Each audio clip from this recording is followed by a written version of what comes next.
Okay, so good afternoon, everyone. Today's class will be sejarah concept lah.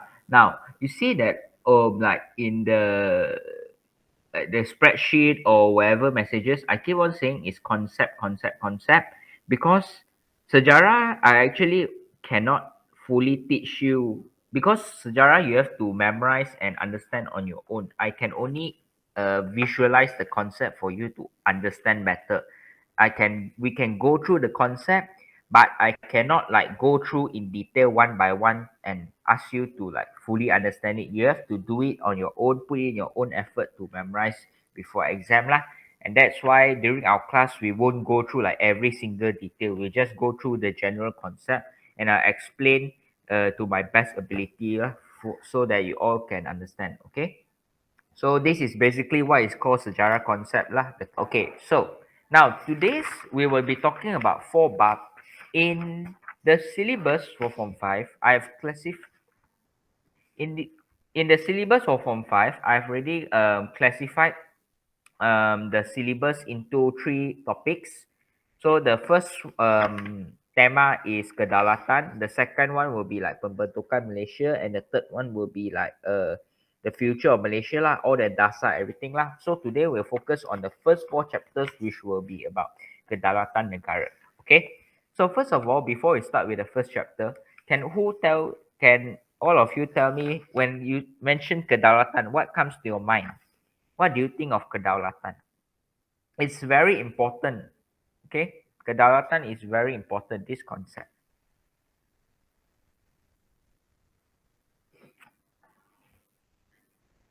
Yeah, sovereignty, pemerintahan tertinggi. Yes. Mm-hmm. How about Abrina and Zerhan? What do you think?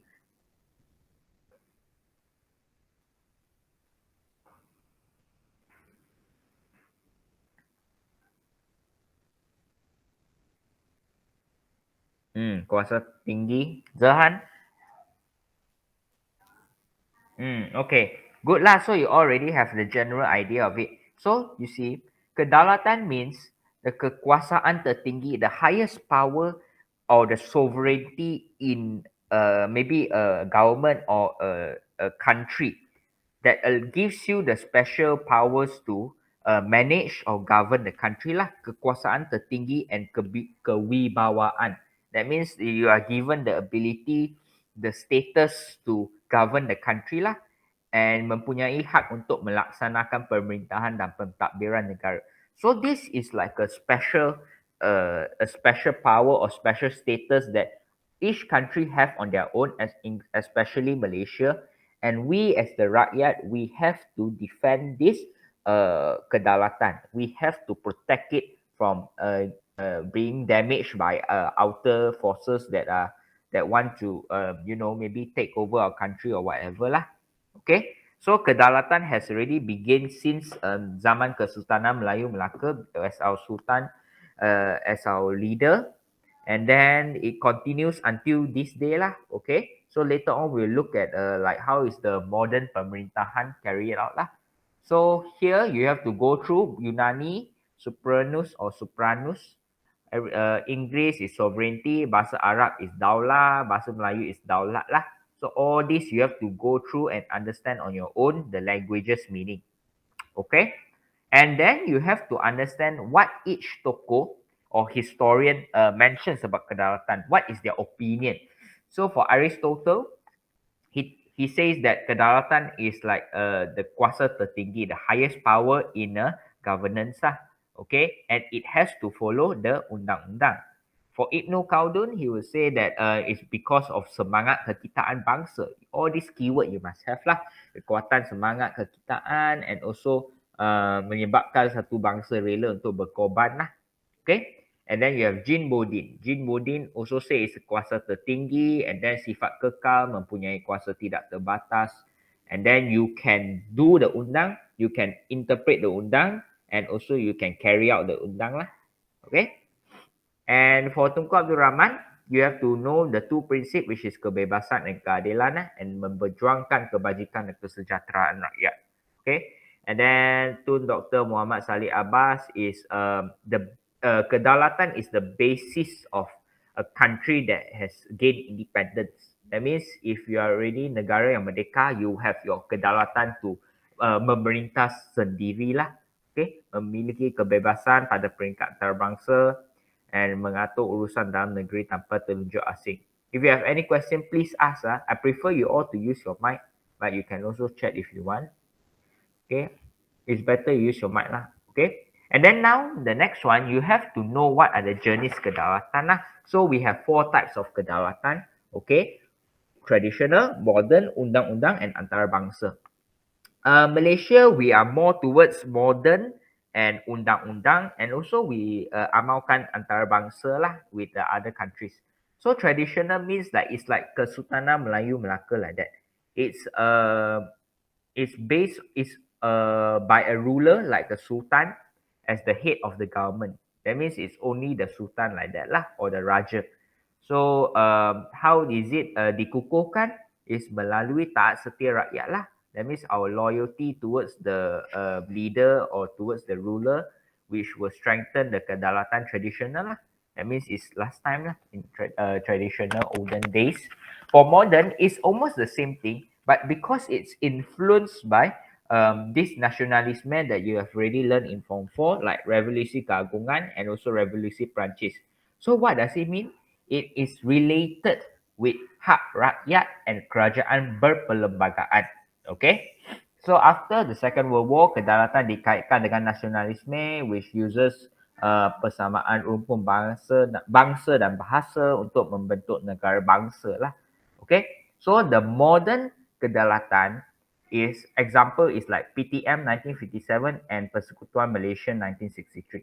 That means now the rakyat has also played a part for kedaulatan modern lah. Later on in a few chapters, we also see how is our modern kedaulatan carry out. Previously, like I said, traditional is only one leader, one sultan macam tu. Tapi untuk modern, we have different already. We have the perlembagaan persekutuan, and then we will have the rotation of the yang di Pertuan Agong, all those lah. All those are under modern lah. How about undang-undang? Undang-undang basically means the kerajaan, government, the leader, the people all must follow undang-undang. All must follow the rule. That means there's no absolute power, there's no absolute monarchy. Everyone has to obey the law. Okay, so menjamin keadilan and also menjadikan negara aman, stabil dan makmur. And also there's badan kehakiman. Later on we also look what is kehakiman. Kehakiman is basically a judiciary lah. Okay, and it's also bebas, berwibawa and then melaksanakan kedaulatan undang-undang lah, which is also the 4th prinsip in rukun negara. And the last type of kedaulatan is antarabangsa, which means like international lah, with the UN Pertubuhan Bangsa-Bangsa Bersatu, and also because of this kedaulatan antarabangsa, the other countries recognize our country as a country that is free, gain independence, and also berdaulat lah. Okay, so these are all the types of kedaulatan. Now, once you already learn the types of kedaulatan, you have to know what is the features of kedaulatan. To recognize that the country is a country that's gained kedaulatan, the first thing is you mempunyai pemerintahan. Of course, you must have a leader to govern and rule the country, to menjaga kestabilan politik, keamanan, pertahanan dan ekonomi lah. So in our country, in Malaysia, we amalkan 2 sistem pemerintahan. The first one is Raja Berperlembagaan. That means the king or the ruler has to follow the perlembagaan persekutuan. He cannot like rule on his own, absolute monarchy like that. No. He has to follow the perlembagaan persekutuan. And also demokrasi berparlimen, which means that the rakyat will elect our own leaders into parliament lah. Okay, so that means we are a democratic country. Ketua utama negara yang di-Pertuan Agong, ketua kerajaan is Perdana Menteri, and then Perdana Menteri will form his own cabinet, which is also known as Jemaah Menteri lah. Okay, now the second feature is mempunyai sempadan. As a country, of course, we must have borders with other countries. So it's like a garisan pemisahan, and then we share our borders with like Singapore, Thailand, Indonesia, Brunei, and Philippines lah. Okay, so I think everyone understands mempunyai sempadan meaning. Mempunyai perundangan, you have your own law. Okay, In Malaysia, we have our own law. We have the Perlembagaan Persekutuan. We have the Penal Code. All this lah is our law. Okay, and it's the basic to menjamin keadilan dan melindungi rakyat. And the fourth one is, of course, a country, you must have your people. So, mempunyai rakyat lah, mempunyai penduduk di sesebuah negara terikat kepada undang-undang dan peraturan lah. Okay, and then we are also a unique country because we have multiple races or this and that lah. Okay, disatukan melalui satu bahasa dan kebudayaan, rukun negara dan identiti nasional yang sama. So, these are the 4 features or ciri for negara yang berdaulat lah. Okay. Do you all understand? Okay, right, until here. Nothing much lah. You have to memorize lah on your own. But you have to understand the concept. That's the most important. Now, what are the importance of mewujudkan negara berdaulat? The first one is keberkesanan pentadbiran. Keberkesanan, that means the effectiveness of your governance, of your of how is the how does the leader rule the country. So basically, is through the cabinet, or this through the executive branch lah. Okay, kerajaan persekutuan dan kerajaan negeri, the federal government and state government. So all these are also strengthened with the Perlembagaan Persekutuan. The second one will be economy. Okay, so the importance is also because of the economy, be your own governance, then only you can strengthen the economy lah, especially meliputi bidang pertanian, perindustrian dan perdagangan lah. Okay, and you see every time it's always politik, economy, social. These 3 aspects is the most important. Politik, economy, social. So you see the third one, kesejahteraan sosial. Because with a negara berdaulat, of course, people will enjoy their lives freely, happily lah. So you have kesejahteraan sosial, melahirkan generasi yang berilmu, berkemahiran melalui pendidikan lah, and then they give the sumbangan in return. Okay, memupuk perasaan muhibah dan semangat perpaduan. And the fourth one, antarabangsa. So hubungan diplomatik lah, luar negara. That means we menjalinkan hubungan diplomatik serantau dan juga antarabangsa dengan negara lain lah. That means Malaysia, our status is also the same, setaraf dengan negara lain. Alright, and then the fourth one is just langkah mempertahankan. Okay. What's the person? I just admit the person inside. Okay, never mind. So langkah mempertahankan kedaulatan, that means how do we defend our kedaulatan. So in all aspects, both the ruler and the people play a part. Pemerintah has a responsibility to defend. Rakyat also has a responsibility to defend the kedaulatan. So the first one, you have to mewujudkan kestabilan politik and kemakmuran ekonomi. You must have a stable governance, then only your economy and social can be good. Okay, if like for example, if our politics keep on fighting ketidakstabilan, then the governance will not be strong, and then it's very hard to carry out the governance in the country, and then our economy and social will not be good, and even the people will feel very confused and will feel very upset lah. So as a leader, what they must do, they have to ensure a good and effective governance lah, mewujudkan pentadbiran cekap, avoid rasuah, memastikan agian sumber kekayaan is adil to all the races, and also they carry out the undang-undang according to the Perlembagaan Persekutuan.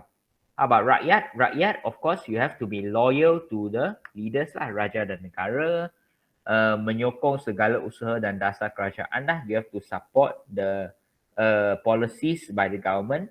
Okay, memupuk kerjasama dengan semua kaum demi mengukuhkan the perpaduan. Okay, and mematuhi undang-undang lah. Actually, all this is also like common knowledge lah. Basically, what the leaders do and what you must do. Okay. The second thing, the most important thing is perpaduan. Perpaduan, the unity of the races is also very strong. So, pemerintah how? You should draft policies lah, menggubal dasar-dasar dan undang demi mengukuhkan perpaduan kaum dan integrasi nasional. Okay, memastikan keberkesanan pelaksanaan dasar berkaitan bahasa pendidikan kebudayaan. Okay, then you set up programs and campaigns to meningkatkan kesedaran rakyat, memperuntukkan perbelanjaan yang mencukupi lah untuk program. So you see, government is more to policies and program. Whereas the rakyat, what you should do, you should carry out all this. Menggunakan bahasa kebangsaan, menghayati prinsip rukun negara, memahami dan menghormati agama, mengamalkan sikap toleransi, melibatkan diri dalam program lah. Okay? So, yeah, like I said, common knowledge. The third one, patriotism. I think everyone knows what patriotism. Cinta akan negara lah. That means you love your country, you are patriotic, okay? Pemerintah, what you do? Of course, you have to organize this Hari Kebangsaan, Hari Pahlawan, Hari Malaysia, all this lah. And then, like now you have to mewajibkan mata pelajaran sejarah dalam in our syllabus lah. That means sejarah is a compulsory subject. Pendidikan moral is a compulsory subject. Okay. Hosting campaign also, and also publishing anything lah, films, movies, rencana, leaflets regarding this patriotisme about our negara lah. Okay, and also memberikan pengiktirafan kepada rakyat Malaysia yang berjasa kepada negara. For example, you see those athletes, when it's like Yang di-Pertuan Agong's birthday, he will give like a few like medals or status to these athletes lah, because they mengharumkan nama negara di pesada dunia mah.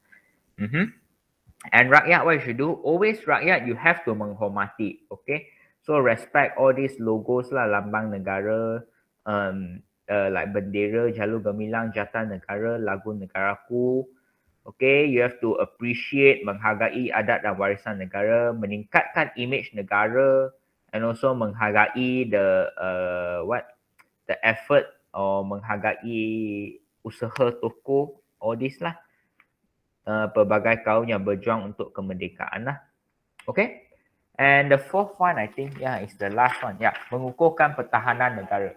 So, pemerintah, what you should do, of course, draft policies and also laws to strengthen our defense, our national security, and also mengadakan perjanjian pertahanan serta latihan ketenteraan with negara serantau dan antarabangsa, improve the quality and technology of our military assets to strengthen the national security, and also memastikan pasukan keselamatan is ready lah at all times. Okay.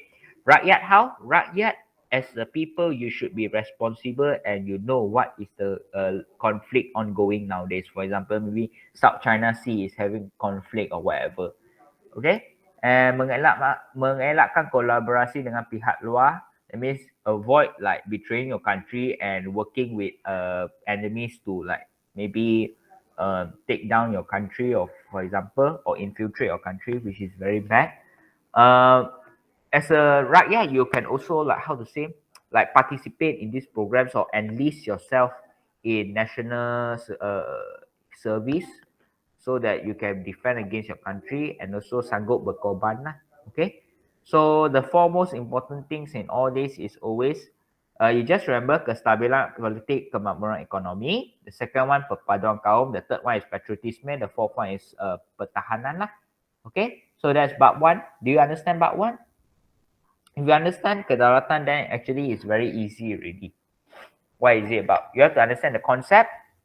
What is the meaning in terms of languages? Tokoh-tokoh, what is their opinion? And then also like the kepentingan, the ciri, and also the langkah lah. Okay?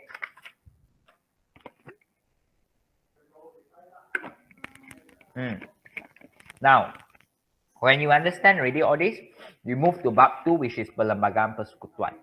Perlembagaan Persekutuan in English is called the Federal Constitution. Now, this is very important because Perlembagaan Persekutuan is the highest law of the land. That means no one is above the Perlembagaan Persekutuan. No one is above this law, this federal constitution. Even Yang di-Pertuan Agong has to obey this Perlembagaan Persekutuan.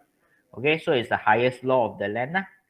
Okay, you see, merupakan undang-undang tertinggi sebagai teras pemerintahan sesebuah negara. So, how does it lead to the formation of this Perlembagaan Persekutuan? We have to understand in terms of Undang-Undang Negeri Melayu and Undang-Undang Inggeris lah.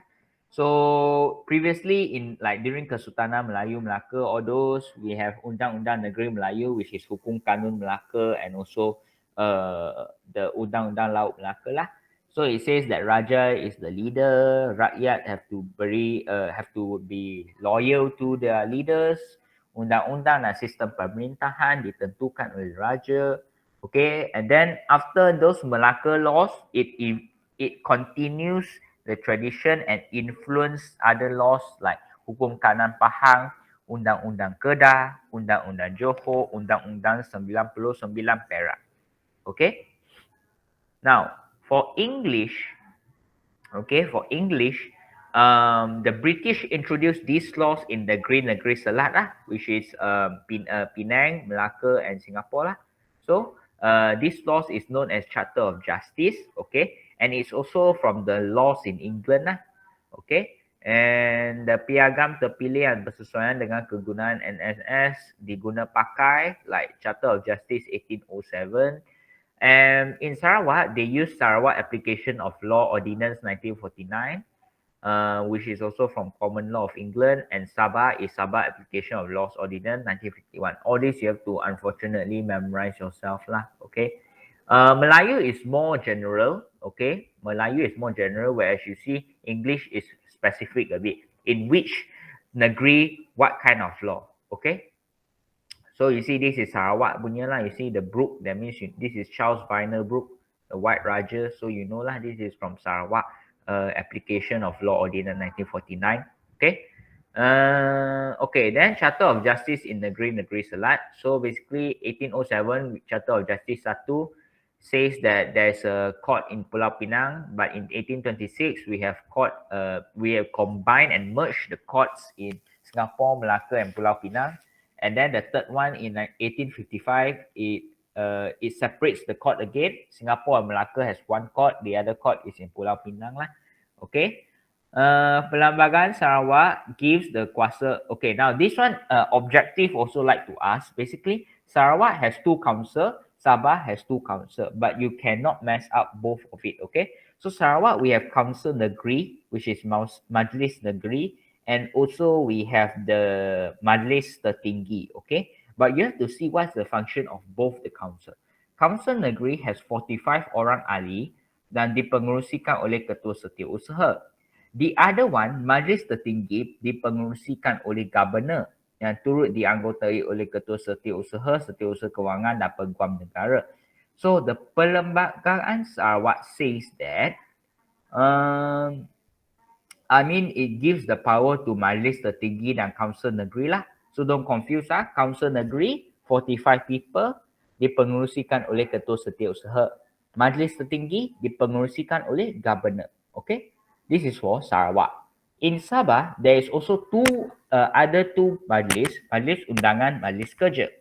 Majlis Undangan will give the kuasa kepada Governor untuk menggubal undang-undang. Okay, Majlis Undangan give the power to Governor. Okay. Okay, so that's all for the introduction, and now we have to look at how is the sejarah penggubalan. Where did it start from? What is the process? Okay, so it starts in 1877. Perak is started in Perak. Okay, Negeri Perak is the one that started. So it's by Raja Muda Yusof. Okay, and then is menggubah undang-undang, and then dimainkan oleh semua majlis negeri di negeri Melayu yang lain lah. So it started in Perak lah, 1877. Okay. And then in 1946, Negeri Selat Undang-Undang digubah oleh Majlis Undangan Negeri. Okay. Whereas for Negeri Melayu Bersekutu digubah oleh Majlis Persekutuan Negeri Melayu Tidak Bersekutu, Majlis Negeri lah. Okay. 1948, which is PTM 1948, Okay. Yeah, so the perlembagaan consists of pentadbiran kuasa Raja Melayu, Perundangan dan Kewarganegaraan. All this is actually in Form 4 syllabus here. So if you want to look in details for all this, you have to look back at Form 4 textbook, okay? Because it's already taught in Form 4 syllabus. 1957, finally, when Malaysia gained independence, or Malaya gained independence. So we have, you remember last year we learned already Suruhanjaya Perlembagaan Persekutuan Tanah Melayu or Suruhanjaya REIT lah. Okay, so Suruhanjaya REIT is led by Lord Reed, and also disesuaikan dengan Model Westminster, and Model Westminster, it's named Model Westminster because the parliament in England is located at Westminster. That's why you see our democracy is also following England. Our House of Commons and House of Lords lah were the two Dewan. Okay, it's following the model Westminster lah in England. Okay, and then menjadi asas kepada perlembagaan negara kita pada hari inilah. Okay. So these are the 4 steps lah. Start in Perak, and then you move on to NNS, NNMB, NNMTB, and then PTM 1948, PTM 1957. Okay, this is the process. Now, look at the features. Okay, look at the features of Perlembagaan Persekutuan.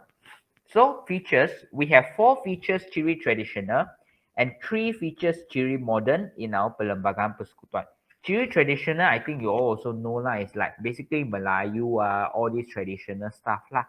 Okay, the first thing is Kesultanan or Pentadbiran Beraja lah. That means in our country, we must always have a Raja or a Sultan or an Agong to lead lah.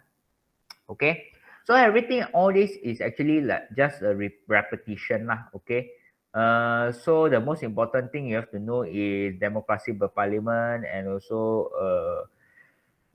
Raja berperlembagaan, yang di-Pertuan Agong is Ketua Utama Negara. What kuasa, later also they will explain in detail. So kuasa mengampun, menangguhkan hukuman orang yang disabitkan.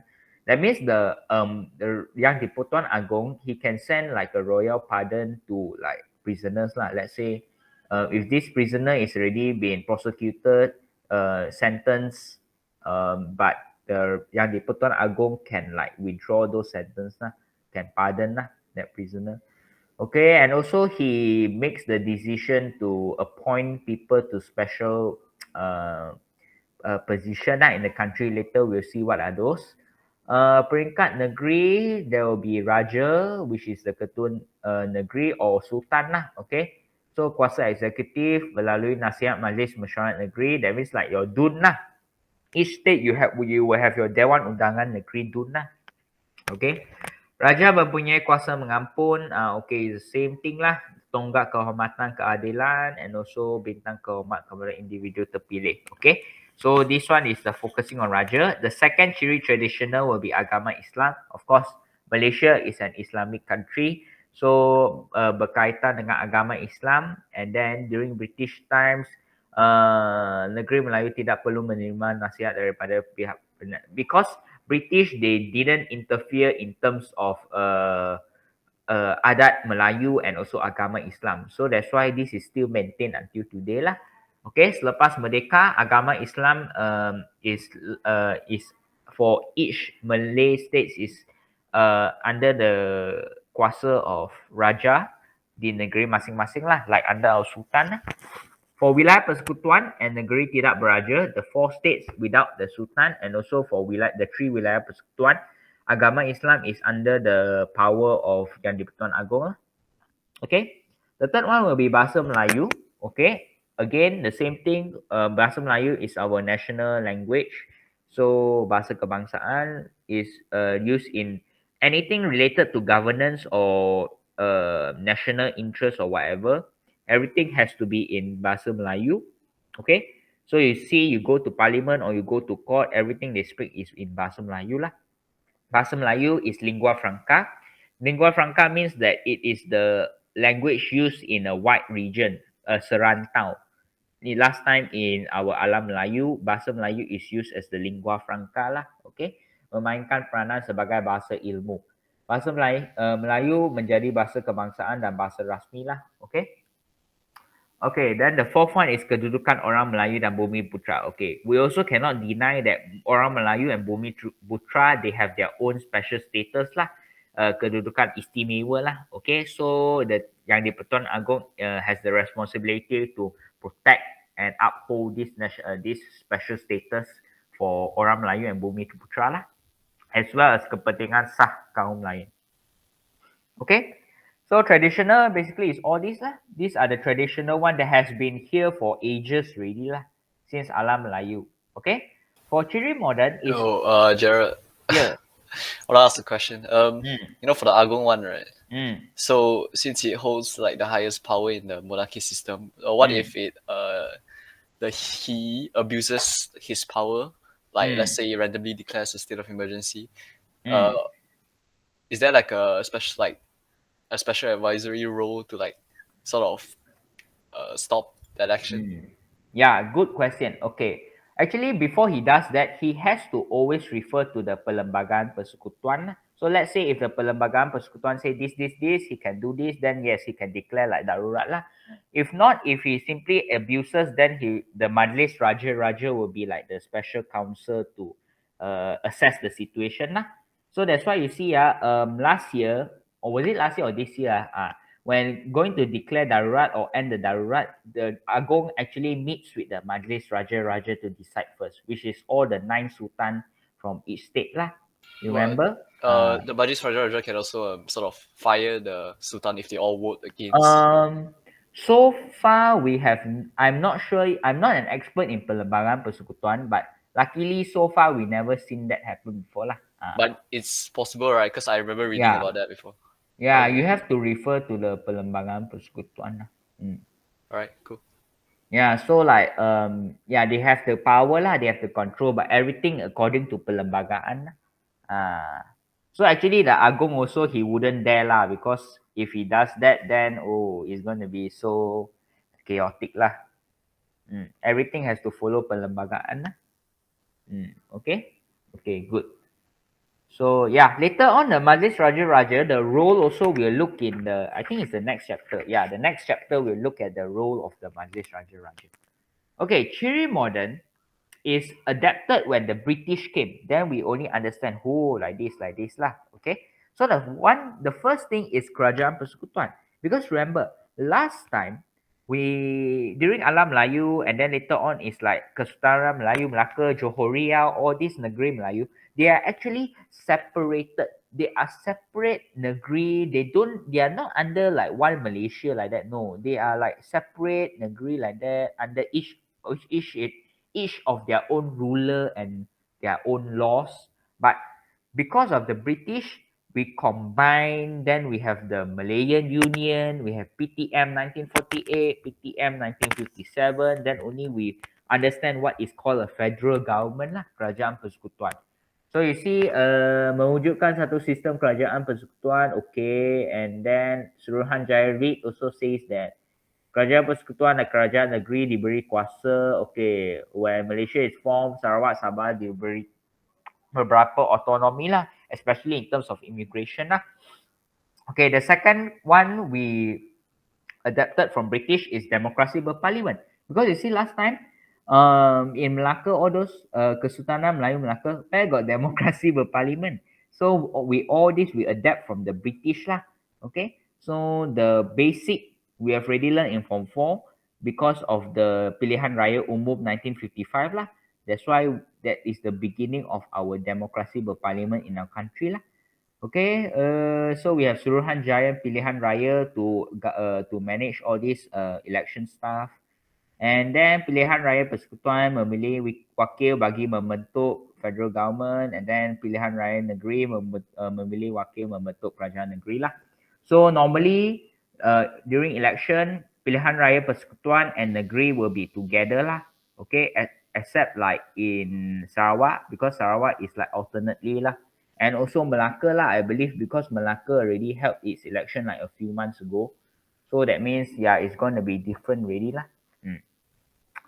Okay, then the third ciri is kewarganegaraan. So kewarganegaraan is actually quite a big topic lah, because over the years, through different system, the kewarganegaraan changes a lot.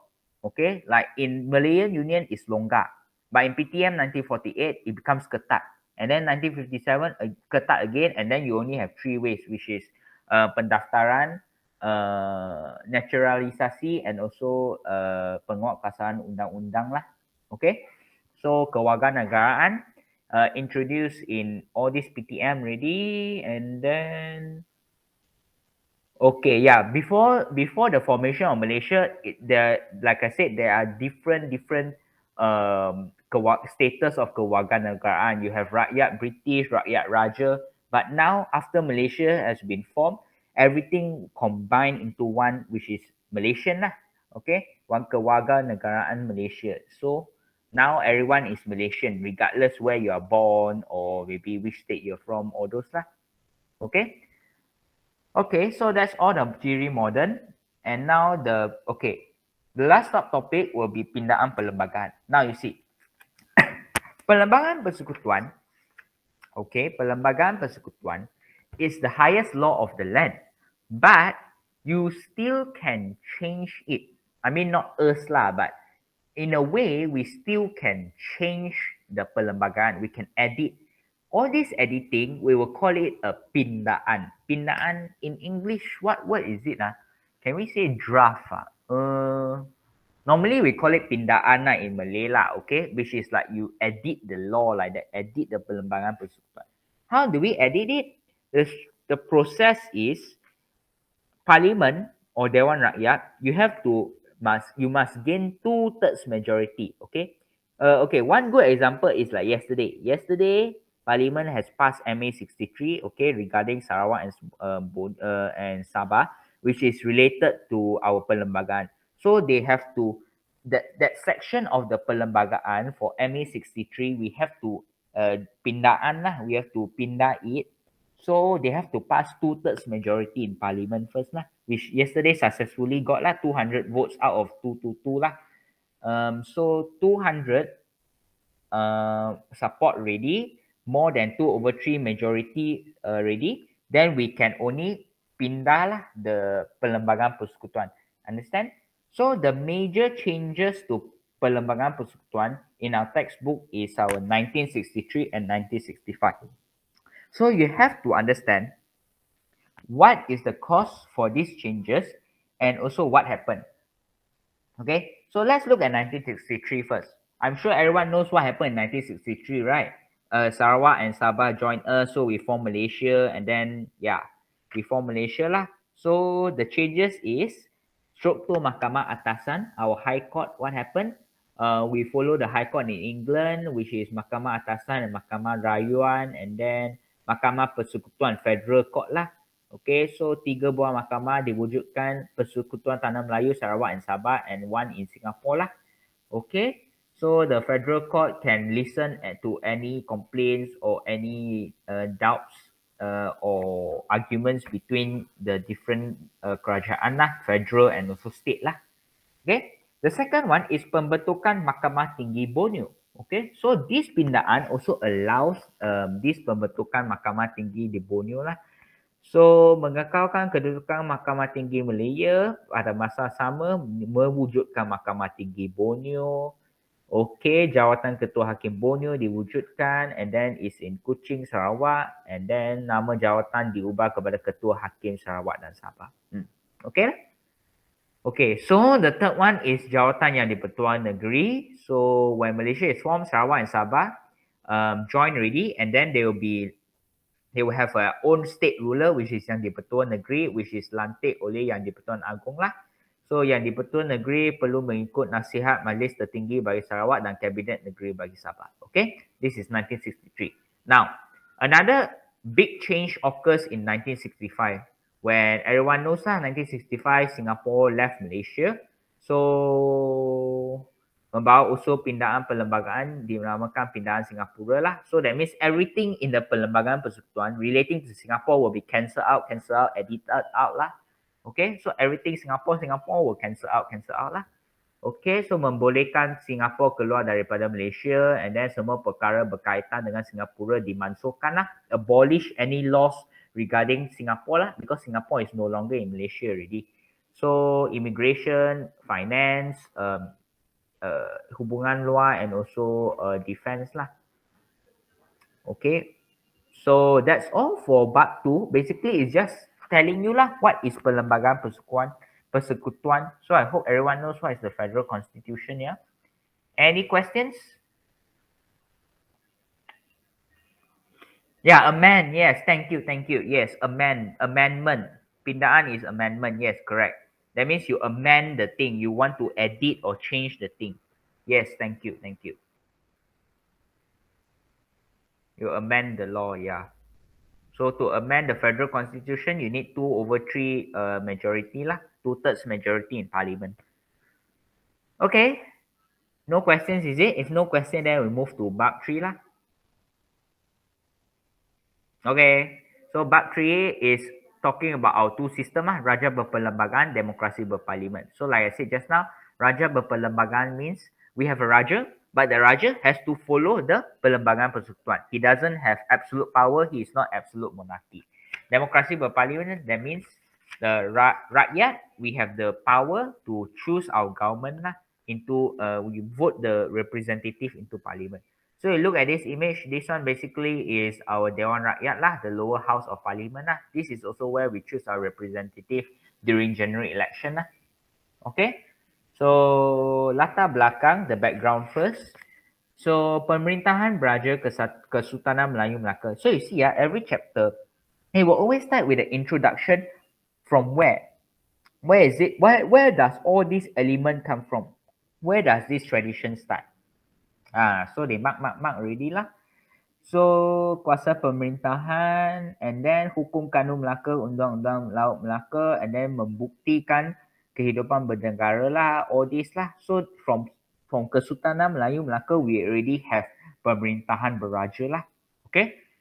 Okay, and then konsep Islam also diperkukuhkan. Raja is ketua agama Islam. Tradisi dan adat istiadat diwarisi oleh Kesultanan Melayu. Raja-raja Melayu dianggap sebagai sumber undang-undang, ketua kerajaan, ketua agama lah. So raja have a few fungsi already lah in Kesultanan Melayu Melaka. Mempertahankan adat dan struktur masyarakat dalam kerajaan Melayu, keabsahan bagi semua tindakan terletak pada kedaulatan lah. So you see, it's all related. That's why I say why I combine all these 4 chapters together, because it's all related to kedaulatan. When with the kedaulatan, then you have your Perlembagaan Persekutuan. Then you have your 2 system lah to govern the country. And then later on, we will have our system persekutuan. Okay?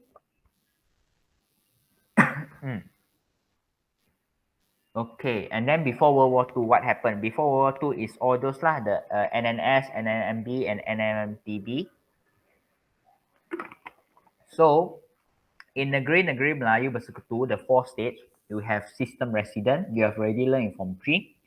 And also in Form 3, you learn in the 5 states of NNMTB, there will be system penasihat lah. Okay.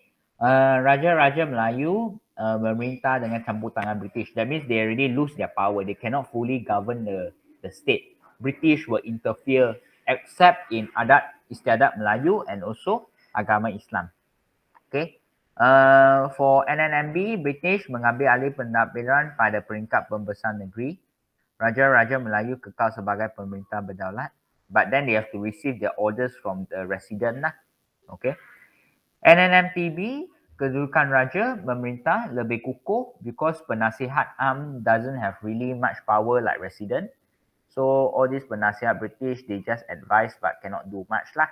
Okay, so penggubalan Undang-Undang Tubuh Kerajaan Johor 1895, Undang-Undang Bagi Diri Terengganu 1911, menyelahkan ciri pemerintahan, and then penggubalan is also related to usaha raja, pembesaran dan rakyat lah. Okay, so you just have to understand the phases lah. What is it during the era of Kesultanan Melayu Melaka? What is it during the era sebelum World War II? Selepas World War II, what happened? Okay. So semasa pendudukan Jepun, during Japanese occupation, what happened? Pengiktirafan tersebut diisytiharkan semasa persidangan. Okay. So yeah. Everything is under a governor of Japanese governor. the governor of Japan. Excuse me. So once again, our Raja also lose their power during Japanese occupation. But slowly after Perang Dunia Kedua, our Raja slowly regain their power to govern the country already. Okay. But before that, Malayan Union, remember in Form 4, Malayan Union also, British have a very high control of our country. We still don't have our full power to govern the country yet. Malayan Union, okay? So kehilangan kuasa because everything is by the governor and also the King of England. So melalui governor, and then slowly we regain power through PTM 1948 lah. Okay, so 1948 kuasa raja dikembalikan, and then we have our undang-undang tubuh digubah lah. Okay, and then finally after 1957 merdeka already, we have our full kedaulatan and kebebasan untuk mentadbir negara lah. So the Yang di-Pertuan Agong Jawatan is diwujudkan lah sebagai ketua utama negara. Kedudukan, kuasa, tugas termaktub dalam Perlembagaan Persekutuan because it's already listed in the Federal Constitution, the special powers of the Agong. Okay, so the ciri is also stated lah in Perlembagaan Persekutuan, and then rakyat diberi hak memilih wakil mereka melalui pilihan raya untuk membentuk kerajaan lah. Okay, so that's the process lah. Okay, now let's look at the institution, like the structure lah during all this Majlis Raja-Raja. So, besides having one leader or one sultan or one Yang di-Pertuan Agong as our leader, there's actually like a council of rulers in Malaysia. We have our Majlis Raja-Raja, which is made up of the 9 sultans of in Malaysia lah. Okay, the 9 sultan lah. So, okay, at first it started out as a durba. Okay, this word is very important. Durba. Okay, so durba is a part of the institution during NNMB, like that lah, before World War II. Okay, so durba. Okay, yang membincangkan how era pentadbiran kerajaan Selangor. Because this is NNMB only, so that means it's 4 states only. Perak, Selangor, Pahang, Negeri Sembilan. Okay. Okay, and later on, okay, you see who is in Durba. We have the 4 Raja Melayu, resident British, and also Setiausaha. Okay, all this is actually Form 3 knowledge. So they bring back the Form 3 knowledge inside here. And then for Malayan Union, we have Majlis Sultan Sultan, Council of Sultan lah. So, okay, dipengerusikan oleh Governor Malayan Union. Ali terdiri daripada the 9 sultan and the 3 pegawai kanan British. Okay, antara fungsi is membincangkan undang-undang berkaitan agama Islam, menasihati governor lah. Okay, majlis tersebut tidak pernah diwujudkan dalam tempoh Malayan Union kerana Raja-Raja Melayu menentang pelaksanaan Malayan Union. That means this is just like this is stated in the perlembagaan, but it wasn't put to full use because that time everyone hates Malayan Union. The Raja tak suka Malayan Union. Rakyat tak suka Malayan Union. That's why protest lah. So you see, not even 2 years already, they have PTM 1948. Change the entire structure already. Okay. So what happened during PTM 1948? Majlis Raja-Raja ditubuhkan lah. Okay. Okay, what is it? Pengerusi mesyuarat ditentukan. Okay. Among the 9 Raja-Raja Melayu lah. Okay. And then diberi hak dan kuasa mendapat penerangan daripada Pesuruhjaya Tinggi British tentang penggubalan undang-undang dan dasar kerajaan persekutuan. Okay, so at first it's Durba. After that, Majlis Sultan Sultan. After that, Majlis Raja-Raja. Okay, after Merdeka, what happened? After Merdeka, we have a few changes. Okay, actually before this, you have to know which state, why is it only 9? Malaysia has 13 states, but there are only 9 sultan because Melaka, Penang, Sabah, Sarawak, we don't have sultan. We only have Yang di-Pertuan Negeri. That's why there's only 9 sultan in Majlis Raja-Raja lah. Okay. So Yang di-Pertuan Negeri Melaka, Pulau Pinang menjadi ahli Majlis Raja-Raja. Persekutuan Malaysia dibentuk 1963. So both yang di-Pertua from Sarawak and Sabah also become Majlis Raja-Raja. Yang di-Pertua Negeri tidak turut serta dalam pemilihan yang di-Pertuan Agong dan Timbalan yang di-Pertuan Agong. Okay. So Majlis Raja-Raja is consists of the 9 Sultan and 4 yang di-Pertua Negeri. But these 4 yang di-Pertua Negeri, they don't have much power compared to the 9 Sultan. Because these 4, they have no power in terms of choosing the next Agong lah. Okay.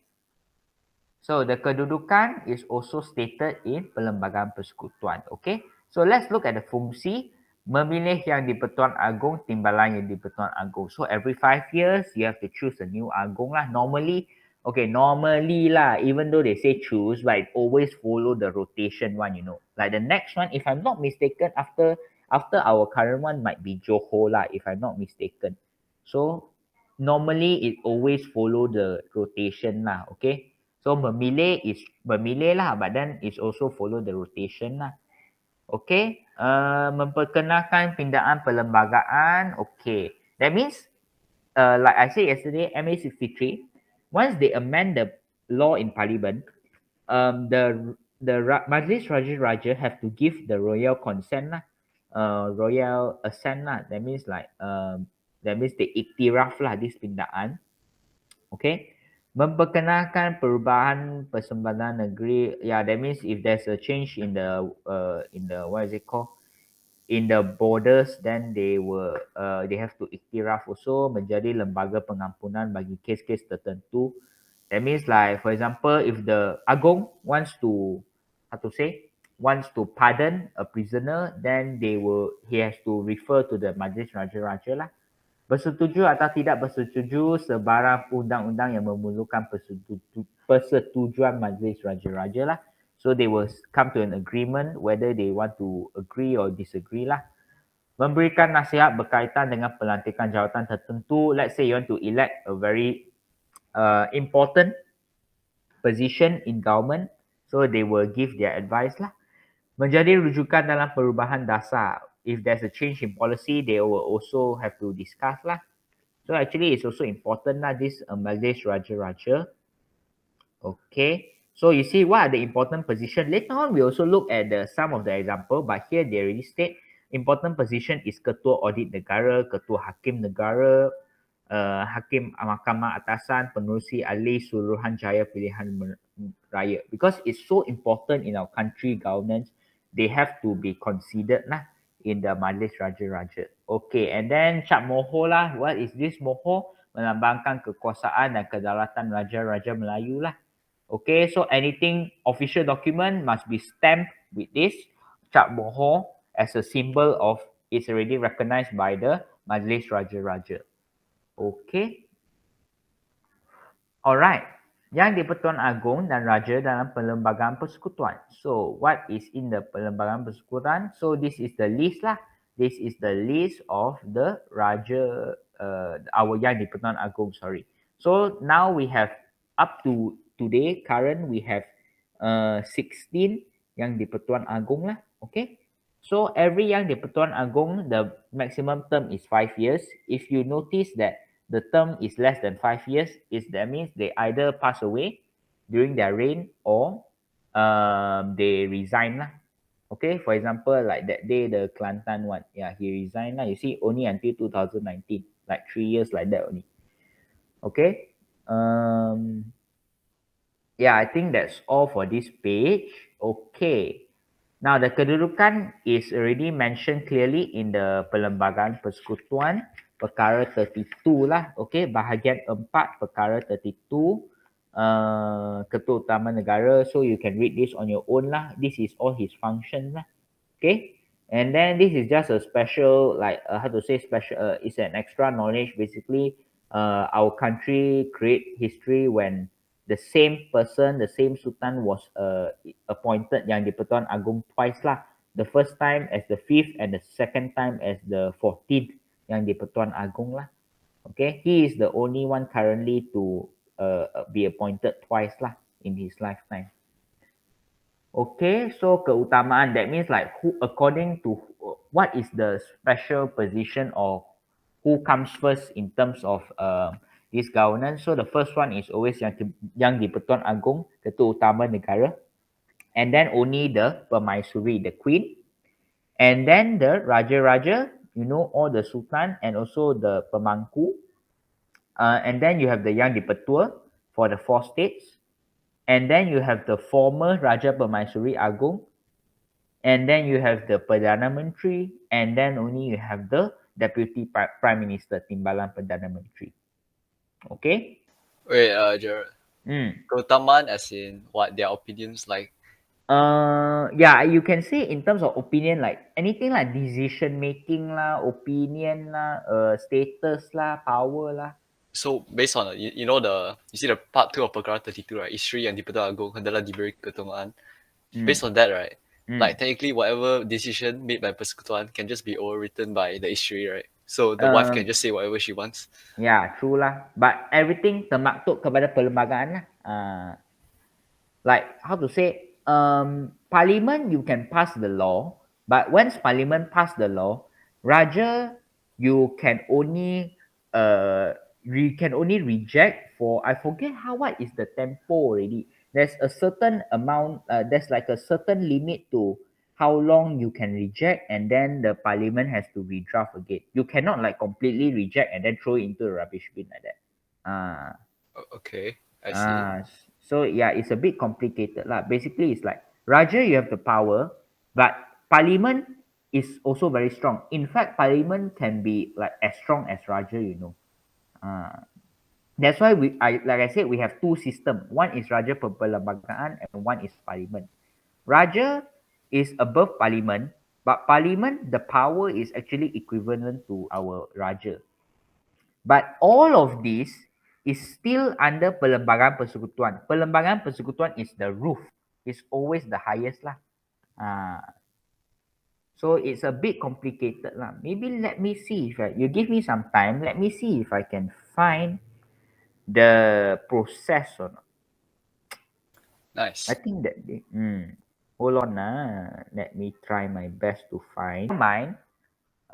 So basically the Agong before giving the royal assent, he can like, if he doesn't like, he can push back, he can return the bill back to Parliament and Parliament redraft the bill again lah. But that's only for a certain limit lah. So in the end, once like Parliament passes the bill already, actually in the end the bill will be passed lah, even though the Agong reject lah, because there's only a certain limit. So like you said, yes, the Permaisuri also has more power compared to the Prime Minister lah. Okay. Okay, kuasa yang di-Pertuan Agong. So I hope everyone is back already. So in Malaysia, our governance, we have 3 branches. The first branch is executive. The second branch is perundangan. Executive just now is also known as pelaksana. Okay, executive is known as pelaksana, and in English is executive lah. The second one, kuasa perundangan, is legislative. Legislative means you draft the law. Executive means you carry out the law. Our government, it carries out the law. Legislative is parliament, which drafts the law. Okay, drafts the law, creates the law like that lah. Okay, amend the law. Kehakiman, judiciary, is the one that carries out the sentences according to the law. Okay, so if you ask me which one is the most important and the highest power, Parliament. Parliament is the one that always is the highest power. Okay, Parliament actually has a more important power and more power compared to executive or government, because government has to answer to Parliament, not the other way around. Okay, so let's look at kuasa executive first. What is the Raja Yang di-Pertuan Agong's powers in terms of executive? So follows the advice of the cabinet. Okay, first of all, you see like after every election, when there's a new prime minister elected, he has to like read the, how to say, read his oath in front of the Yang di-Pertuan Agong. So Yang di-Pertuan Agong has to appoint a prime minister lah, and also the cabinet members lah in as the new government. And also he has to appoint important position like our Peguam Negara, Panglima Angkatan Tentera, Ketua Audit Negara, all this lah. In terms of military, he also appoints the the Yang di-Pertuan Agong is the leader of the national military. Like you see lah, sometimes he will go to those like he will march lah, all those events lah in front of the military lah, in front of the Angkatan Tentera Melayu lah. Okay. And then so he plays a role in ketenteraan. And in terms of diplomatic, Yang di-Pertuan Agong will appoint diplomats and also diplomats and what is it called? Ambassadors to other countries lah. Okay. And also the Yang di-Pertuan Agong receives all the diplomats that are carrying out their duties in Malaysia lah. Okay, in terms of persidangan parlimen. So you see, an Agong can call for parliament meeting and also can end it. So for example, after every election, the Agong has to call for parliament, and then before the next election, Agong have to dissolve the parliament on the advice of the prime minister. Okay. So you see, during every session of the parliament at the start of the year, the Agong will always come and then give his speech lah, all those the royal speech lah. Okay. So you have your perbahasan tita-tita diraja lah. Okay.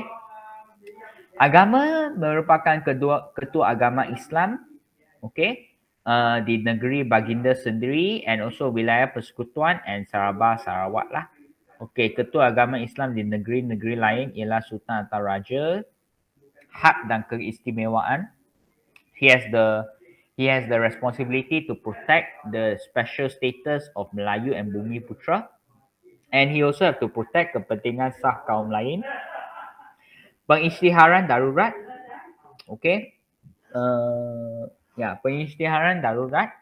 That means the Yang di-Pertuan Agong, as we all already seen before, he has the power to isytihar darurat or also abolish darurat. Okay, emergency status lah. In terms of kehakiman, basically is kuasa pengampunan lah, royal pardon lah. So he can pardon a prisoner, but he has to refer to the Majlis Raja-Raja lah. Okay. So yeah, that's all for the Raja Perlembagaan. Now we'll take a look at another system called Amalan Demokrasi and Pengasingan Kuasa lah. So Amalan Demokrasi, everyone knows already lah. Amalan Demokrasi, there will be general election every 5 years. So all this is the logo lah of the party. All of you should, because if you, especially if you are having your birthday from January to maybe May, you all should really understand the political landscape in our country and what are all these logos, okay? Because next year you will be voting already in our GE15. So it's very important you all understand this, and this is also why Sejarah Form 5 want to teach you about all this democracy lah. Okay, so campaign pilihan raya, you have your campaign to meet with your candidates and also understand the manifesto of the party. Okay, and then during voting day, of course, you check your name according to IC, and then you do you throw your vote, and also you put into the box lah. All this, okay. So this is the flow lah. Okay, and then besides democracy, we also besides like voting, pilihan raya, we also have our freedom, but not endless. There is a limit to our freedom. For example, kebebasan diri, we cannot like murder anyone or take away someone's life unless like it's by the law. For example, the court can sentence someone to death lah, the death sentence lah. Okay, kebebasan beragama, although Islam is the agama persekutuan, but the other people, we ourselves can menganut agama lain lah. We don't have to be Islam. Hak berkenaan dengan pendidikan, okay, that means everyone has the right to education, okay. Kebebasan bersuara, berhimpun, berpersatuan, all of us have the right to voice out, to rally and protest peacefully, okay, peacefully, secara aman. So you see, like maybe the what is it called, the contract doctor, that day they also protest, and also what I think, yeah, Undi 18 also they protest peacefully lah. So they are given the right lah and the freedom to do that.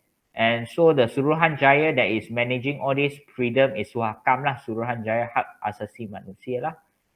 Okay, so once again we are introduced to this. So this is actually a very good diagram lah, a very good structure and diagram to show you the separation of power in Malaysia. Okay, so like I said, Badan Perundangan, you have Parliament, and then in Parliament you have your Dewan Negara and Dewan Rakyat. Okay, so Dewan Rakyat is lower, Dewan Negara is upper.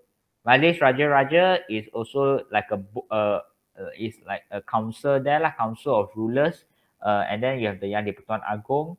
Badan Executive, you have your Prime Minister, your Cabinet members, and then all the ministries. Badan Kehakiman, you have your Ketua Hakim Negara, Mahkamah Atasan, Mahkamah Bawaan lah. This is a very important diagram you all should know. Move on to Badan Perundangan, okay. 3:15 already, okay lah, can finish. Okay, so it's okay. In Badan Perundangan at state level is DUN. So Badan Perundangan, federal level is Parliament, state level is DUN lah, Dewan Undangan Negeri. Okay. So for Parliament, we have two houses. Okay, we have the Dewan Negara atau Senate and Dewan Rakyat atau Perwakilan lah. So Parliament is lambang demokrasi. Okay lah. So Dewan Tertinggi. Okay, we start from Dewan Rakyat first. Okay. So the Dewan Rakyat, we have 222 members that is chosen by the rakyat lah, by the people through election. Okay. So the majority to form the government is 112. Because 232 divided by 2 is 111, and then plus another member to form the simple majority lah. So 112 to form government, menggubal dan meluluskan undang-undang pada peringkat Dewan Rakyat. So they will draft bills and laws, all this, and then they'll pass the laws lah at Dewan Rakyat. Once it has been passed to Dewan Rakyat, it will be sent to Dewan Negara. Okay, Dewan Negara has 70 members. Okay, Dewan Negara 70 members. DUN, you have 13 DUN in Malaysia, 13 states, 13 DUN. Each DUN will send 2 members, 26 members already total, plus 2 from Kuala Lumpur, 1 from Labuan, 1 from Putrajaya. So you have 30 members already. The other 40 members for Dewan Negara is chosen and appointed by like the Prime Minister lah. It's just like random political figure lah. It can be an independent person or a professional person, maybe even someone who's not in a political party, but he or she is very professional. So yes, they can be chosen and appointed as a member of the Senate lah, okay, as a senator. So what they do for Dewan Negara is they review the law passed by Dewan Rakyat, and then they debate, and then they pass again lah. Okay, and then they send to Yang di-Pertuan Agong lah for royal assent lah. Okay. So Dewan Undangan Negeri, DUN, is in each state. So okay, is in all the 13 states except wilayah persekutuan lah. Okay. Okay, so Dewan Undangan Negeri consists of Sultan or Yang di-Pertuan Negeri as the Ketua Negeri, the Speaker Dewan, and also the Adun lah. Okay, so menggubal undang-undang bagi negeri masing-masing. Okay, this should be easy. Okay, we're nearing the end now. So Badan Executive, basically you have the Cabinet and also Majlis Mesyuarat Kerajaan Negeri lah. So what the Cabinet does, Cabinet is all the ministers and ministries lah, Jemaah Menteri. So tugas utama Jemaah Menteri menggubal dasar, draft the policy, and also discuss national interest policy or decision lah. Okay.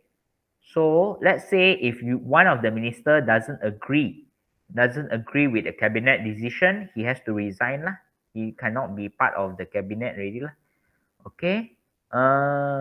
Majlis Mesyuarat Kerajaan Negeri. So in federal level, the Jemaah Menteri, we call it the cabinet, whereas for state level we'll call it an exco lah.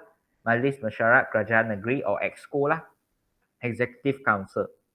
So the peranan, the function is the same thing lah. Excuse me. Okay.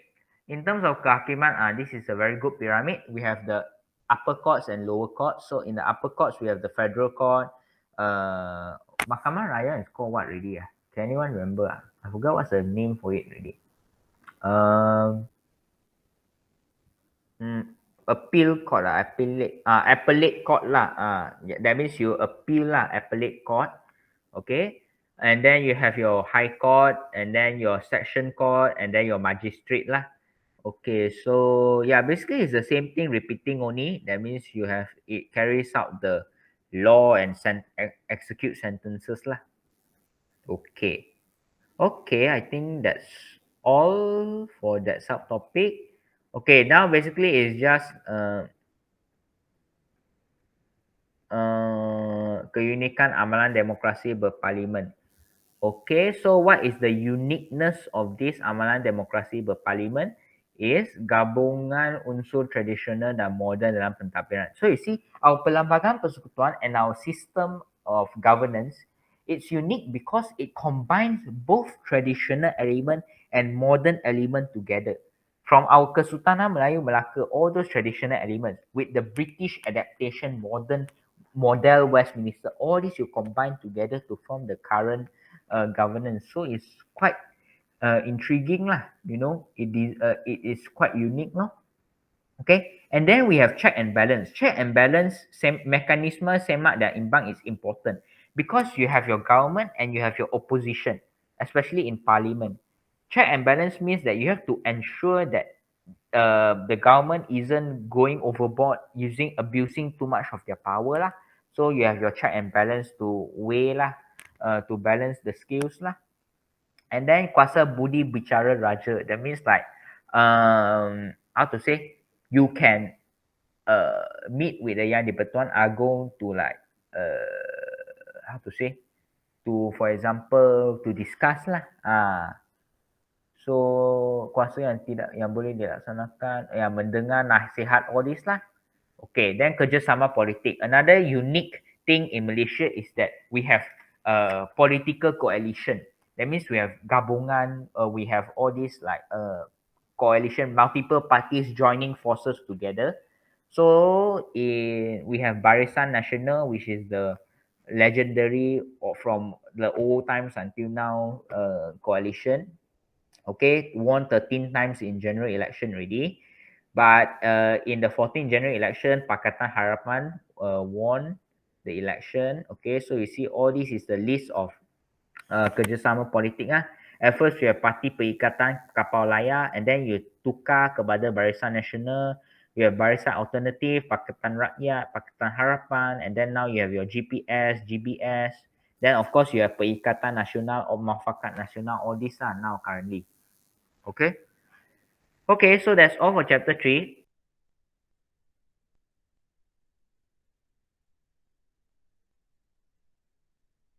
Abrina, Zahan, do you understand?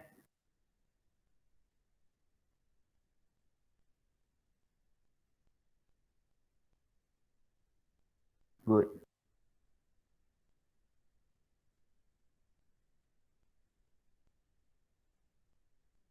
Takai-takai, yeah, you have to berusaha sendiri, yeah. You cannot like before exam only cram everything. This holiday you better go and read from 4, Form 5 to understand what is it talking about. Okay. Sejarah, the most important thing, you have to understand concept first. Understand what is it talking about. Baru you pergi memorize before exam. You cannot everything cram. Alright, so the final chapter we are talking about today is Sistem Persekutuan. That means it's like a how do we say? Basically, like we have learned already, there is kerajaan at peringkat negeri, state level and also federal level lah. So sistem persekutuan meaning like these two kerajaan combine together to form like a persekutuan, like a federation like that. Okay, like a federation. So that means join. They have their own responsibilities lah. Okay, so now we see again. We look at the history again. How did this federation come about? So, okay, the first thing is 1896. So, this is also before the what? World War II. So, we have Negeri-Negeri Melayu Bersekutu. That the four states also combined together to form a like a union like that lah, like federation under the control of the Resident General in Kuala Lumpur. So, this is Form 3 already, Form 3 knowledge. Okay, the second one is Majlis Mesyuarat Persekutuan 1937. So, memperkemas tadbir urus persekutuan. Okay, this one 1937 actually is not really famous lah. Like, yeah, you see even a textbook only 1 point. It's nothing famous. The more important one is like this one, the NNMD punya, Malayan Union, PTM, all this. This one are the important one. The 1927 not really like important lah. Okay, so 1946, after World War II, we have Malayan Union. That means all the states combined into a union or into a federation led by the governor, British lah. So, okay, dilaksanakan dalam tempoh masa but gagal ya because everyone hates Malayan Union. Okay, so what happened? We have PTM 1948 lah. So, 9 buah negeri Melayu, 2 buah NNS, and then, yeah. We have PTM 1948. We already have the Kuasa Kerajaan Persekutuan dan Negeri lah. Okay, so we have Pesuruhjaya Tinggi British as the ketua, and also later on we move when we already gain independence in 1957. We have Persekutuan Tanah Melayu 1957, and then we have Yang di-Pertuan Agong as the ketua utama negara lah. Okay, and then we have Raja Perlembagaan and Demokrasi Berparlimen. And then the last one is Malaysia lah. Basically Malaysia, the former name is Persekutuan Malaysia 1963 lah. Okay, which is the 13 states lah. Okay, later on Singapore will leave Malaysia lah. Okay. So yeah, that's the gist of it. Kuasa Kerajaan Persekutuan dan Kerajaan Negeri. Now you have to know what is the power and also function of this different kerajaan. So the separation of power, okay, pembagian kuasa, okay. So before I move on, like I said just now, there are 3 branches in the governance. The first one, executive. How to say, like the icon or building for executive is Perdana Putra, because this is where the cabinet are all lah. So whenever you see Perdana Putra, this building, the green one, then you understand automatically executive will come into mind lah. Okay, how about legislative? Legislative, like I said, is parliament lah. So you see parliament building lah. Okay, the third one, judiciary, kehakiman, is this one, Istana Kehakiman, the third one. This one is judiciary lah. Okay, so okay. Actually, we have 3 types of government besides state and federal. We have another one called local government. But this local government, it is not many people recognize it because we don't have election for it, which is kind of sad lah. But hopefully in the future, we will have election for local government lah. What is local government? Later we'll look at the roles. Local government basically is like your MPSJ, MBPJ, MBSA, all those lah. Majlis Bandaraya, all this lah. Okay. Yeah, so let's look at the roles. So for the roles of Kerajaan Persekutuan, it is normally very general and also uniform. Across the nation, mesti uniform punya. The most important, education, pelajaran. You see, this is the most important and has to be the same uniform across the country because like everyone in the country takes SPM, okay? If the pelajaran is not uniform, it's not under federal government, then later on maybe Selangor will study like this. Maybe Selangor, your education will be for 11 years. But Perak, maybe you have to 12 years. Then Negeri Sembilan, maybe 9 years. Like this, different. So it will be chaotic lah. That's why the entire country have to sekaligus seragam loh the pendidikan. Okay, that's why pelajaran is under Kerajaan Persekutuan. Okay, and then we have defense. We have what else? What else? Hal ehwal luar negeri lah. Keselamatan dalam negeri, kewarganegaraan, the citizenship also something very important under federal government. Pengangkutan, perhubungan, finance, healthcare, all this lah. Okay. So yeah, this all of this under the Senarai Persekutuan. For kerajaan negeri, normally is more to the each negeri. Like I said, each raja is the ketua agama for that negeri. So you see, under Senarai negeri we have undang-undang Islam. Okay, all this mahkamah syariah, all this. Okay, tanah, state, land is under state government. So we have state land. Okay, pertanian, perhutanan, kerajaan tempatan, local government is under state government. And also hari kelepasan negeri, which is the how to say state holiday like that lah. Okay. Senarai bersama means kerajaan persekutuan and kerajaan negeri, they share the power together.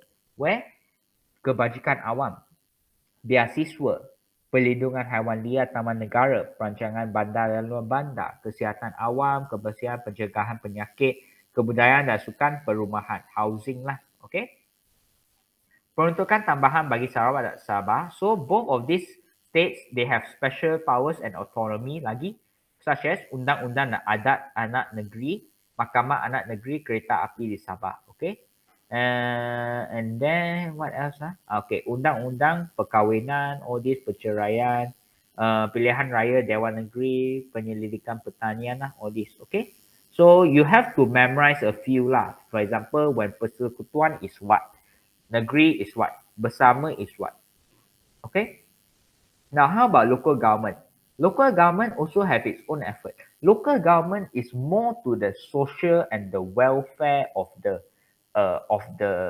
people lah. You see, for example, kemudahan sukan dan kebudayaan. This is like related to the social and welfare lah.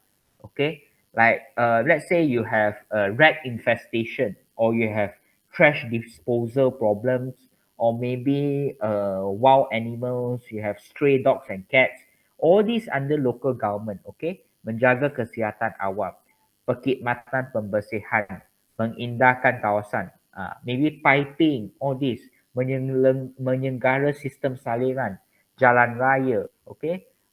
Kemudahan awam, public restroom, okay? Perkhidmatan kecemasan, pasukan bantuan penyelamat, housing, perumahan, also under local government. Lesen dan kawalan penjajah, also local government. Understand? So if you look at the aspect, as long as it's related to the welfare, social welfare of the people, it's normally kerajaan tempatan lah, local government in charge of it lah. Okay. So now let's look at a few examples. Just quickly browse through. We won't go in detail for all these kerajaan persekutuan dan negeri.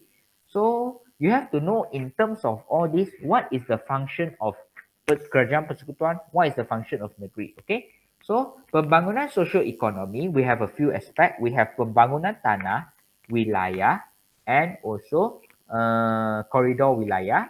Okay. Kerjasama pemulihan khazanah negara, we have taman negara and taman laut. And then in terms of perumahan, we have all this stuff, this, and this. Okay. And also keselamatan kedaratan, we have this one, Sarawak and also Sabah punya. Okay. We just quickly go through ni, we won't go in detail. So, in terms of pembangunan tanah, okay, federal government, what does it do? Menubuhkan felda and also felcraft.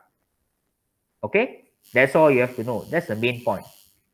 Okay, pembangunan wilayah, kerajaan persekutuan also mewujudkan a few agency such as Kedah, Perda, Kejora, Darat, Ketengah, Kesedah. All this. In Sarawak, LKTS, Saukra, Sabah, SLDB. Okay, that's all. Pembangunan koridor wilayah, you have your, okay, basically all this is just strategic planning in long term punya lah, okay? So that to develop places that are less populated, so that the more population can go there lah in the future. Okay.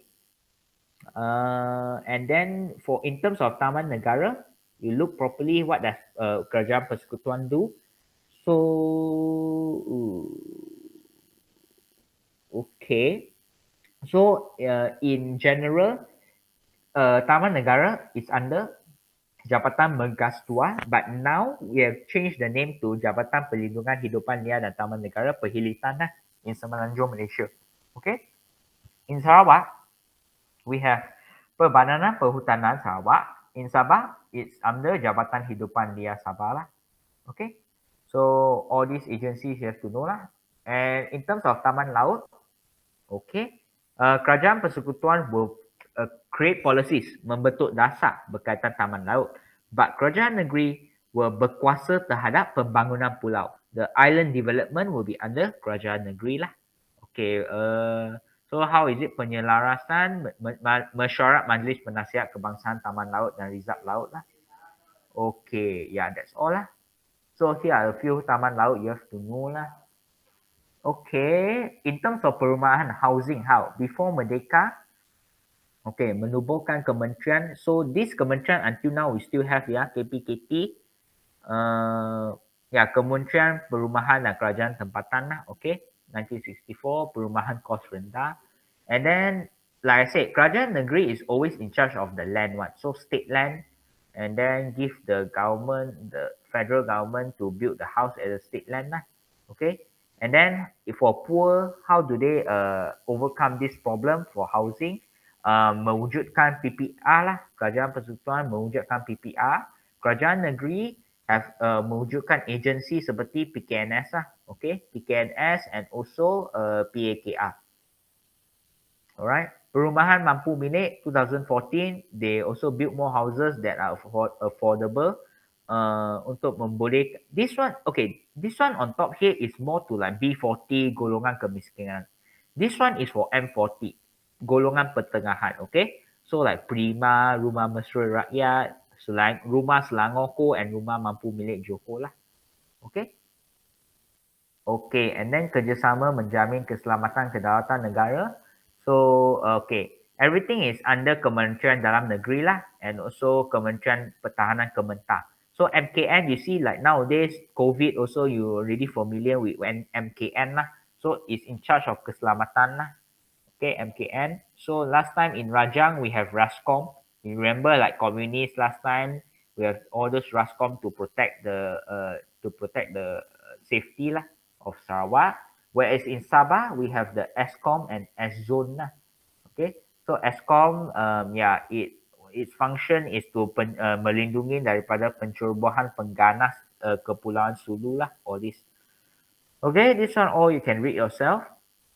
Okay, but you see this Rascom, if I'm not mistaken, yeah, you see Rascom 1995 dibubarkan. Tapi Eskom until today is still continuing. You see 2018 still carrying out Eskom. But Rascom is already bubar already. This one no more already lah. Okay, because Rascom is only communist. But this one, until now, we still have ongoing conflict with pirates and also Philippines from Sabah. So we still need this Eskom lah. Okay. Okay, the final subtopic, I think. Yeah, final subtopic is this lah. How do we strengthen this system persekutuan? Okay, bye, Abrina. How do we strengthen the system persekutuan? So, to strengthen the system persekutuan, we have our mesyuarat, okay? Mesyuarat Menteri Besar dan Ketua Menteri. That means, I think it's every month, if I'm not mistaken. Basically, the cabinet members and also Perdana Menteri will meet with other Ketua Menteri, all the 13 Ketua Menteri to discuss lah. Maybe like Kerajaan Persekutuan, what is their planning, what is their policies, whereas Kerajaan Negeri, you have to discuss together lah. Okay, so we have a few majlis. The majlis that is listed in Perlembagaan Persekutuan, that means compulsory you must have this majlis is Majlis Kewangan, Tanah and also Majlis Negara bagi Kerajaan Tempatan. Okay, the other three majlis that is specially ditubuhkan, not compulsory by the Perlembagaan Persekutuan, is Majlis Keselamatan Negara, Air and also Perumahan lah. Okay, so that is all lah. This is the system persekutuan lah. How we cooperate together. Okay, so that's all for chapter 4 and also that's all for konsep kedaulatan lah. So I hope after all this you understand what is kedaulatan, what is perlembagaan persekutuan, what is the two system raja perlembagaan, demokrasi perparlimen and also sistem persekutuan lah. The how to say the cooperation between federal and state government. Okay, so that's all lah. Okay, do you have any questions? Last question. Just now you know there's one majlis yang termaktub dalam perlembagaan persekutuan and then the other one is ditubuhkan oleh kerajaan. So the majlis yang ditubuhkan oleh kerajaan, right, when they have it, isn't it also termaktub dalam perlembagaan persekutuan? Like when no, actually no. They yang set it themselves one. Actually, like MKN. But it has to what do you call that? Like go through the constitution thingy. Yep. Not it has to go through like parliament has to pass it lah, have to acknowledge, okay, yes, we acknowledge the existence of this majlis lah. Okay. Cool. Anything else? Nah. Okay. No, okay. So thank you very much for joining and staying until the end. So I hope you understand the lesson. If you don't understand, feel free to message me lah. Okay. So that's all for our sejarah class today. Thank you and bye bye.